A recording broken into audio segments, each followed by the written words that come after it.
Prologue. A melancholic veil draped the countryside of a serene Bolin town, its tranquility disrupted by the foreboding presence of an ominous cloud. Unaware of the impending peril, the townsfolk continued their daily lives, oblivious to the insidious darkness gradually encroaching upon their once peaceful country. Bolin, having recently emerged from the shadow of the 100-year war with Lindris, still bore the scars of an unwinnable conflict. Throughout the 100 years of war, it became lost on why they were fighting but just focusing on the latest atrocity of the other side. As the night settled over the coastal border town Sandacre, a couple of Lumidris ships managed to slip past Bolin's naval blockade, catching the unsuspecting residents off guard.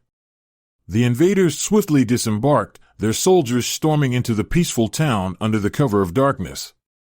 The alert was raised, and the Bolin defenders rallied to protect their homes. Street by street, house by house, a fierce battle unfolded in the moonlit town. Lumidris soldiers clashed with Bolin defenders, and the echoes of swords, arrows, and battle cries pierced the night air. The Bolin defenders fought valiantly, determined to drive the invaders back into the sea. The narrow streets became the stage for intense skirmishes, with both sides suffering heavy casualties. The townspeople, awakened by the chaos, joined the defense, picking up whatever makeshift weapons they could find to aid their fellow Bolin citizens. Despite the Lumidris soldiers initially gaining ground, the Bolin defenders, fueled by the spirit of protecting their homeland, pushed back relentlessly.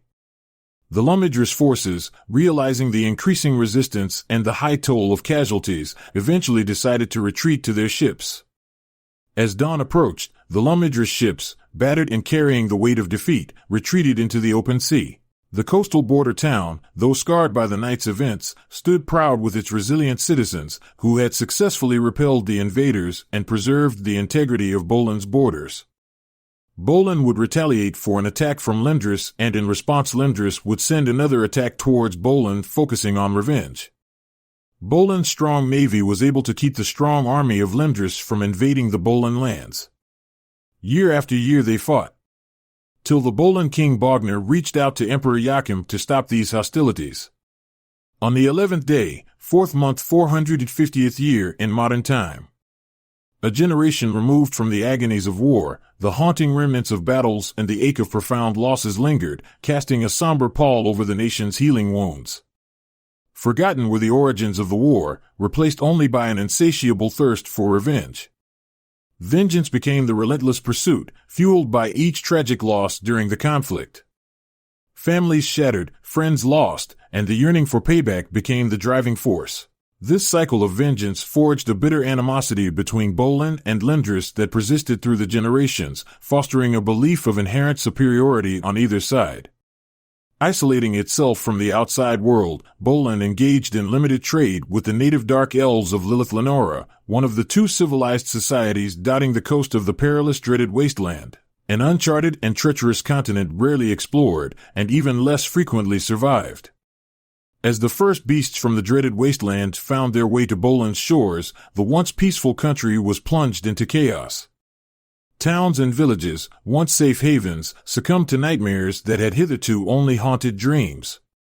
Reports reached King Gerard Baldry detailing the destruction and torment inflicted by unknown forces. Despite King Gerard's efforts to mobilize the army, still reeling from the recent war, his options were limited.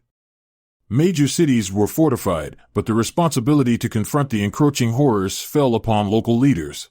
Desperation drove King Gerard to issue a plea for aid throughout Zathuna, summoning bounty hunters, assassins, and mercenaries from all corners of the world. Bolin, once a haven of peace, now teetered on the brink of an invasion of unprecedented proportions, and the response from the global community would shape the destiny of the beleaguered country.